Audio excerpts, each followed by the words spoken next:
breaking news, BVI confirms a 7th case of COVID-19.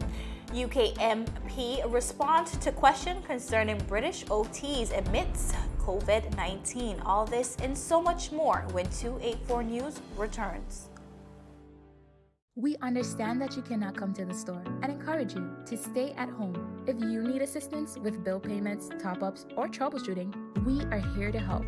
Call us at 444-4444 from 7 a.m. to 7 p.m. daily, or visit our website at www.cctbvi.com. Click Top Up here or My CCT for top-up or bill payments. Social distancing with CCT. Welcome everybody. It's Tuesday, May 5th, 2020. I am Kyla Kenesha Forbes. And I am Javon Wilson. So thrilled to be joining you for another great week of 284 News. Now, Kyla, we're hearing some good news from the government of the Virgin Islands. Yeah, so basically the government of the Virgin Islands basically announced that curfew will be extending, meaning that persons would have more time now in the day to do what is needed to be outside. So now curfew as of Sunday will be from 7 p.m. in the night to 6 a.m. Those are the times that persons are expected to be inside. So from 6 a.m. every day to 7 p.m., persons can go about business, of course, doing the regular and the new norm. But I think this is great news for the people of the Virgin Islands. Of course, the Premier basically said that this was made possible by the aggressive approach that the government took very early on here. So really great news. Really great news indeed. And I know, Kyla, many persons across the territory can attest to the fact that persons would have been in line from as early as 6 a.m. daily and would have complained about the 6 a.m. to 1 p.m.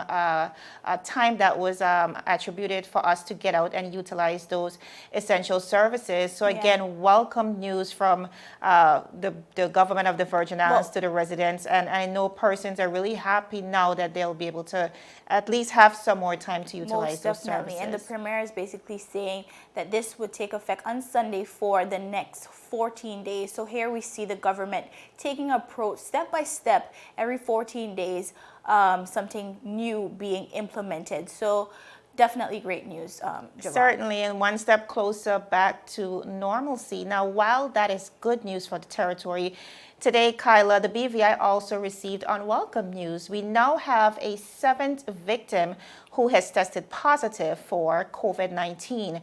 Viewers, this was announced today by the Deputy Premier and Minister of Health, Honorable Carvin Malone. Let's listen in. Over the course of the past week, as per the protocol established, 21 samples from the British Virgin Islands were sent to the Caribbean Public Health Agency in Trinidad for testing and confirmation. I am reporting that while 20 of the samples were tested as negative, there exists one of the samples that was confirmed as positive for the virus that caused COVID-19. These findings were consistent with local lab results, bringing the total number of COVID-19 cases recorded in the territory to 7, with 3 confirmed recoveries, 3 active cases, and 1 loss of life to the disease. Case number 7 is linked to a previously detected case, was quarantined, and had tested negative on the first protocol of testing. It is common that in the early stages of the infection, the virus that causes COVID-19 could go undetected. In this regard, the person was kept under quarantine for the full duration of the incubation period and was retested in accordance with established protocols. This patient has exhibited only mild symptoms and will be kept in isolation. So, Kyla, the minister highlighted that this person would have initially tested negative, and at that point, of course, probably not showing any symptoms, but it's a very important and critical point I want us to pause on for a minute. Now, viewers, just about 2 weeks ago, I had the honor of sitting down with Ms. Dana Campo, a resident of the BVI, who happens also to be a reporter from BVI Beacon, who too would have exhibited extreme symptoms of COVID-19 at the time she was tested, but strangely, that test turned out negative. She walked us through the grueling process of not only being sick, but also getting tested. And that interview, viewers, is available via our Facebook page for those of you who would like to review it. But a very important point here, Kyla, the 7th victim initially tested negative. Now, we've been hearing about the term false negatives, which I want to bring some attention to today. And for those of you who do not know, this is a test result that indicates that a person does not have the virus when the person actually does have it. In my interview with Dana, we spoke about that. And today, Kyla, we see yet another case which could have been deemed a false negative. I know the situation with this victim, Kyla. We're hearing that this 7th victim was linked to one of the previous cases we've had. In Dana's case, she was sick, but not necessarily linked to one of the confirmed cases. So I'm assuming because this specific 7th case was linked to a previous case, it would have warranted more testing in that case. But it's just a really scary reality to think about, Kyla. Most definitely, Javon, the fact of false negatives, as you said, it is scary to really think about it, because when someone may think that they are out of the woods as it relates to COVID-19, then here you go, seeing symptoms and then boom, a positive. But one thing that we must commend the government for, that Honorable Malone basically said that this person was quarantined during this period. Thankfully. So although they did have a false negative, they were quarantined during that time. So that's awesome. But that's at the end of the day, this might happen to others, and they might be out in the public infecting others. But this is not the reality with this one. So we must say thank God in this instance. Certainly, but false negatives is a reality, viewers. For those of you who do not know, Google is free. You are free to look up the term and understand in some countries nearly 1/3 of test results return as false negatives. Right. What we're really happy for in the case with Dana Campo is that even though she was taken off of quarantine in about 7 days because her results returned negative, we're grateful that she remained in isolation, because she understood her symptoms. She was very aware, and in her opinion, Right. may have had the COVID-19 virus. And I think it really and truly shows persons that we have to be careful, Yes. very, very careful. Although if you even have any signs or being infected or near to someone who have tested positive for, although you might have tested negative for it in the first instance, it is very important to just be very, very careful. Absolutely. So viewers, in summary, we now have a total of 132 persons that were tested, with 125 deemed negative, 7 deemed positive, 3 cases recovered, 3 active cases, and of course there remains 13 persons in quarantine. The health minister further said that it is safe to say that the Ministry of Health's case finding, contact tracing, monitoring, and quarantine efforts are achieving the intended result of reducing your risk of exposure to active cases of COVID-19. Viewers, again, you are reminded that anyone exhibiting symptoms, whether it is fever, cough, headache, fatigue, loss of taste or smell, sore throat, muscle aches, or difficulty breathing, you are encouraged, please, to call the health hotline at 852-7650. So Kyla, my goodness, just as we were celebrating government's decision to further relax that curfew come this weekend, here we see another case of COVID-19 again being confirmed in the BVI today. I think we're at a point, though, where it is somewhat expected even as we embrace a phased reopening. But I think what's of paramount importance is us as a territory really learning to, instead of reacting to the situation, learning to manage the situation. And I think that will mean us pushing again for a full internal reopening to support the flow of money. It will mean us supporting the economy, but more importantly, policing ourselves, whether it be our masks, our sanitization measures, or social distancing. It's at a point where I don't think we can run from the reality that more persons will become infected. If they don't, thank God, but I really believe that we're better off managing the situation, because I think this is going to be around for a very long time. Most definitely, Javon. And as you said, here we see, and our government have adopted a new catchphrase. Some persons say, yes. We are not out of the woods yet. Yes. And it's very, very true, because as soon as you think we are, heading towards better ground, and which we are, don't get me wrong, here is unwelcome news that came out of just nowhere. Yes. And like you said, we must most importantly to police ourselves and make sure that we are engaging in social distancing, and because you just never know. Definitely. It will require a holistic effort, not just the government, not just the health officials, but we, the people of the BVI, who continue to embrace those measures in place. Most definitely. But as we move on, Javon, now, if the residents of the BVI and other overseas territories were wondering what is the UK current stance on assisting OTs during the global pandemic, well, we may have just gotten our answer. Partially, I mean. The UK government's position on this was revealed by British Member of Parliament MP Wendy Morton in her response to a question posed by MP Stephen Dufar.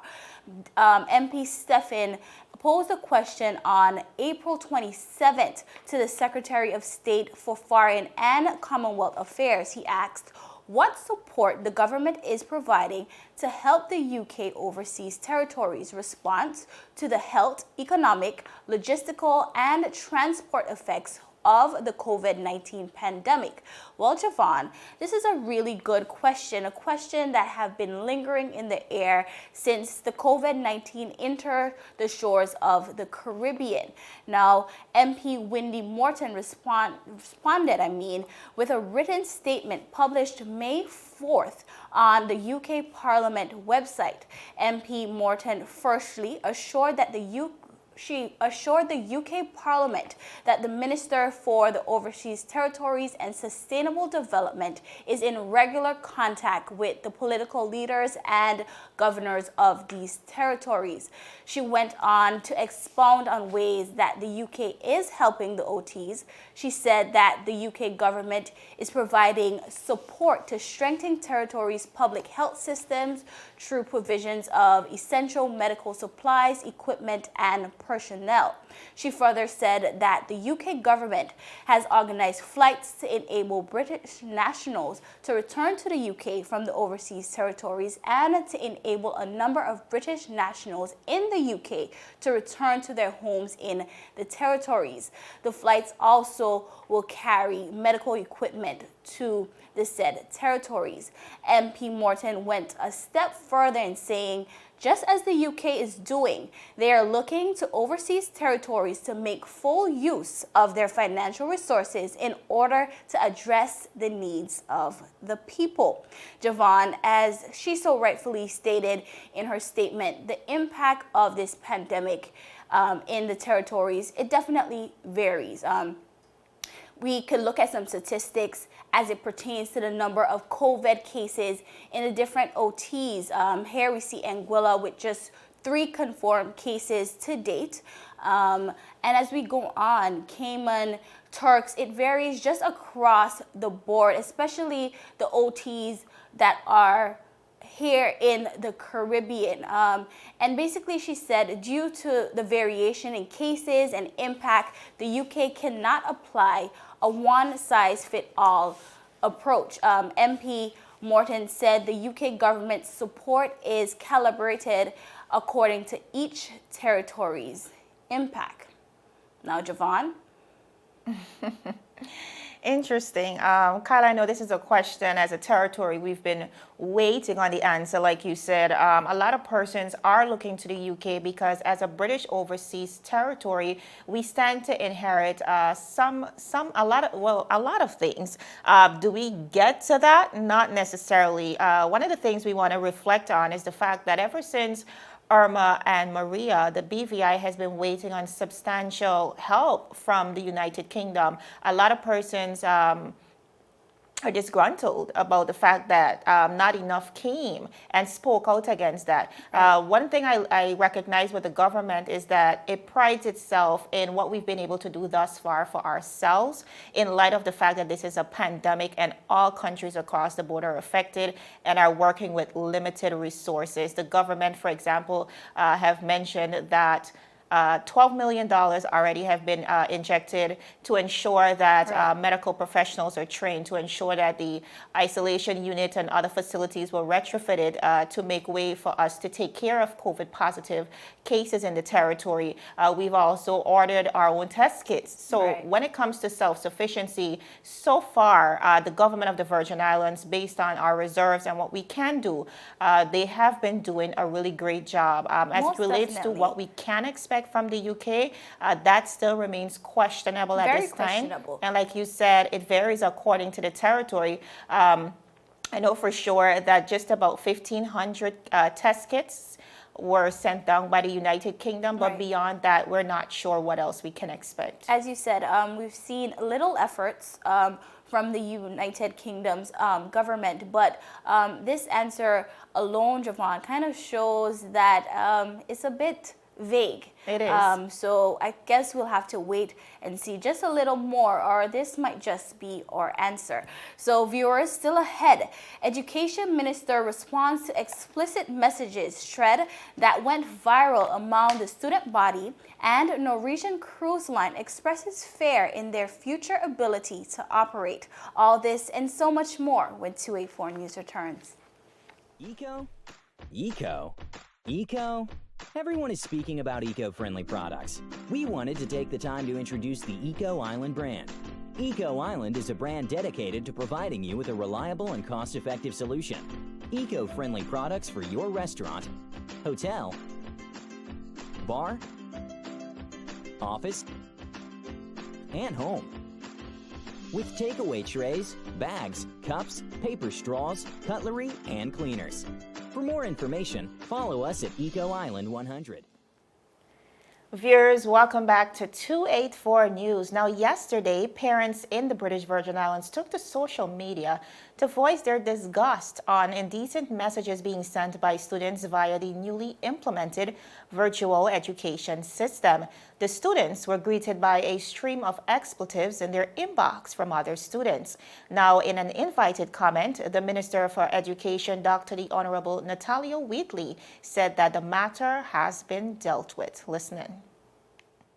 In January 2018, the ICT unit of the Ministry of Education sent an email giving instructions on how to log on to the online learning hub. On the morning of Monday, the 4th of May 2020, students who apparently gained access to their emails replied all to the message, which resulted in back and forth messages, some of which contained expletives.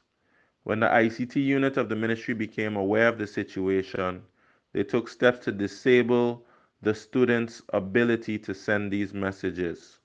We apologize for any annoyance and feelings of discomfort that these inappropriate messages caused.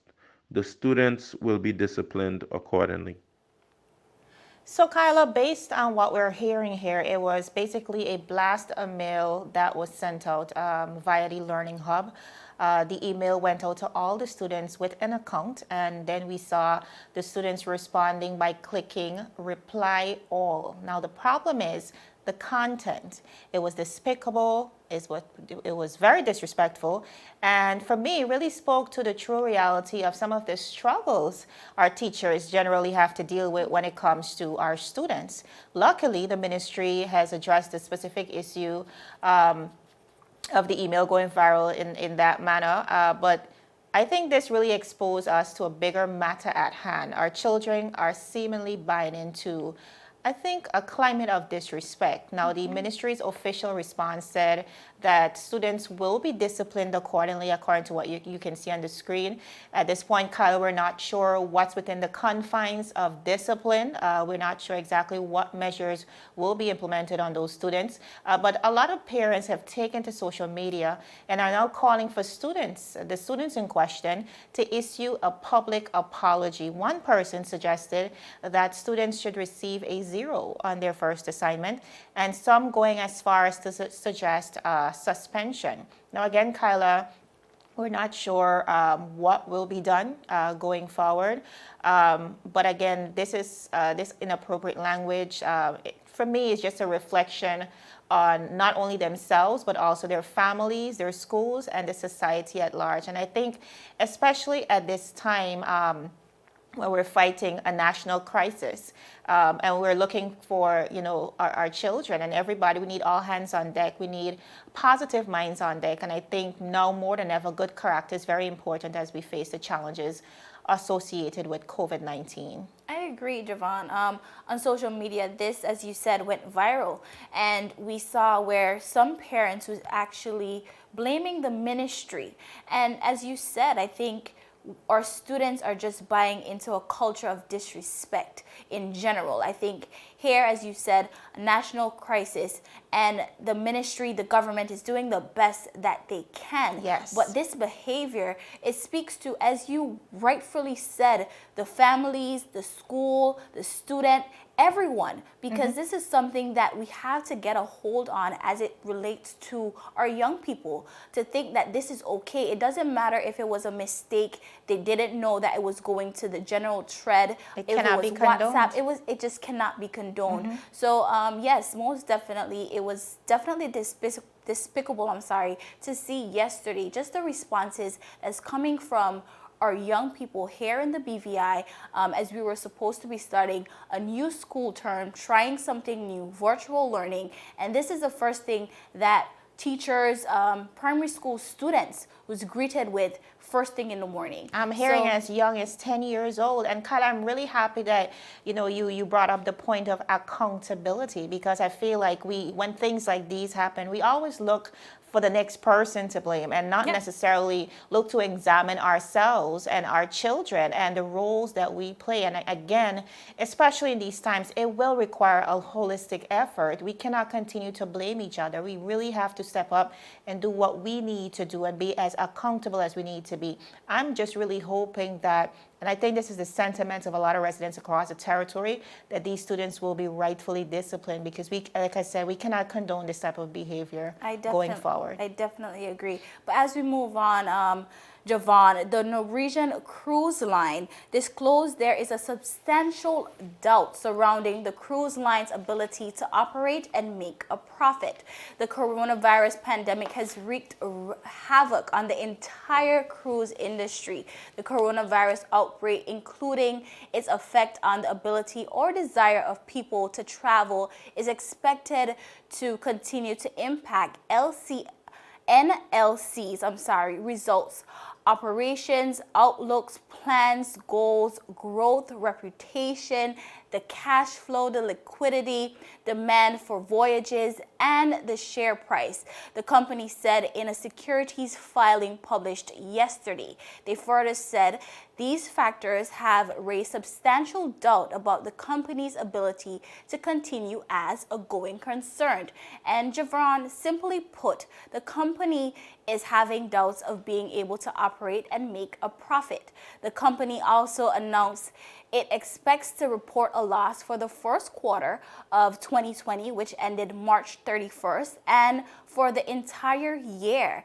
Javon, as we have seen over the course of the last few months, the coronavirus pandemic has brought the global travel industry to its knees. It has been at a standstill across the world due to the uncertainty surrounding the global pandemic and tight credit lines as you can imagine. Norwegian is concerned about whether it will be able to find financing to help it weather a potential prolonged situation without any revenue.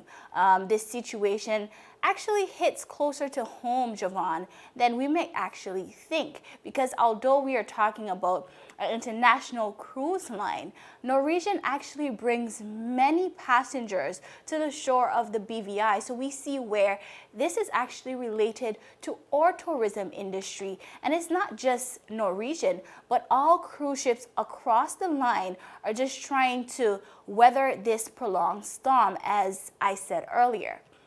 It's a scary fact to examine, Kyla. Like you said, it trickles down to the British Virgin Islands, being that we are a territory that depends solely on the pillar of tourism. Yeah. Now, one of the things we recognize is that, like you said, Norwegian is one of the companies, one of the brands that brought a majority, probably or possibly the most passengers, tourists to the BVI via cruise. So this will definitely be of detriment to the BVI as we examine not only the bounce back to the travel industry, but building travel confidence, which is a conversation we have not even started as yet. Just getting persons to a point where they're even comfortable to travel again. And I think that will be one of the biggest cries coming from the travel industry, whether it be the cruise lines or the airlines. But definitely, for sure, we know that the tourism industry is nowhere close to effectively reopening. I do agree. And Javon, just unfortunately, this is a cry of many businesses just across the globe. And as we know it, the business landscape will be very different post-COVID-19. Certainly. Viewers, we're running out of time, but we're going to go for a very quick commercial break and coming right back. Is business slow, cash flow down, hosting an upcoming event? We can help. Advertise with 284 Media and take your business or event to the next level by enhancing your present marketing and messaging strategies. Allow our team of experts to create a personalized ad that sets your business apart from all the rest. This could be your business or event. So, what are you waiting for? Contact our marketing team at 284media@cctbvi.com. Advertising with us works. Viewers, welcome back to 284 News. Now, Kyla, I am so super excited to close off our very last segment with some great news. We are celebrating a really big win for the BVI. Now, Mr. Richard Georges, of course, very popularly known here at the BVI, the president of HLSCC, his book Epiphania is this year's winner of the 2020 OC Bookus Prize for Caribbean Literature. The announcement was made 2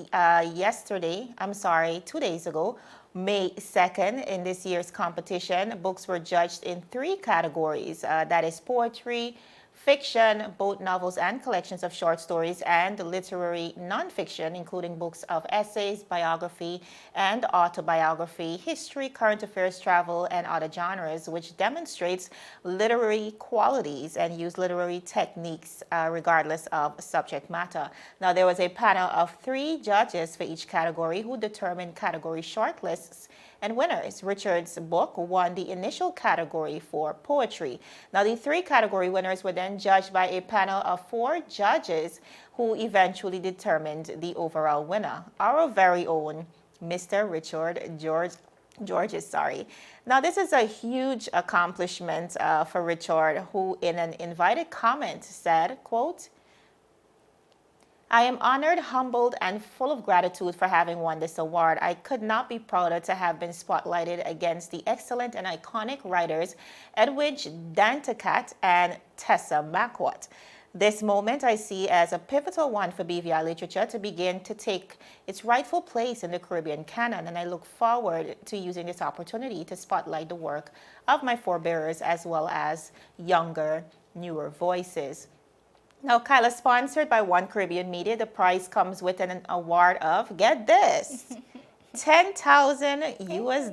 That's $10,000, and will be presented, of course, to Mr. Georges at a special prize-giving ceremony during the annual festival that is now due to take place in September, having been postponed due to COVID-19. The other 2 category winners also won $3,000 each. So viewers, please join us in congratulating Mr. Georges on this incredible new accomplishment. I think while we celebrate this as a win for Mr. Georges, this is by default a win for the British Virgin Islands, and I think a true testament to the thriving literary culture that we have here in the British Virgin Islands. Most Kyla. definitely, Javon. As you said, you're very, very, very proud of Dr. Richard Georges for all that he has done. Anyone that knows Dr. Georges know at the end of the day, he's just a humble individual, but so talented and such an intellectual. So we definitely want to say